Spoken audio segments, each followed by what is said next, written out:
Do you remember when your parents or families first started talking to you about racism, Kai? Oh yeah, I was 6. I was 6. We were in England. Yeah, you bet. It was late '60s in England, which first of all dates me, and oh my gosh. Uh, but yeah. I totally remember it. You betcha, 100%. Yeah, I definitely. I remember I was in, I guess, like the first or second grade because the school that I went to, they were very fond of like missionary stories.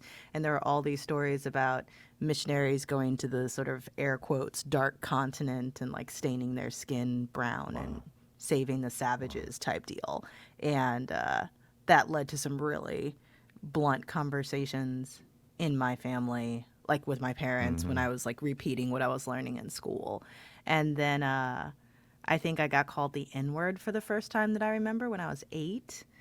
And then around 10, my parents started talking to me about sort of lynchings and police brutality and all that kind of stuff. And then probably not until I was like 12 or 13 did we actually start having the conversations about here's what you have to do when you're interacting with police. But I remember very clearly, because my dad said something to me when I was 12 because I was getting teased a lot at school.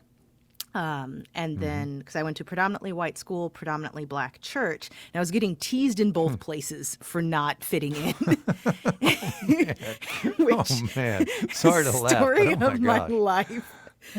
But I was complaining to my dad about this, and he, as a person who has he experienced a lot of really terrible and violent racism in his life, he said to me, you have to always remember that you're never going to be black enough for black people, but to white people, the first thing they will always see you as is the N-word.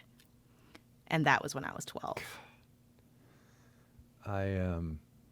Yeah.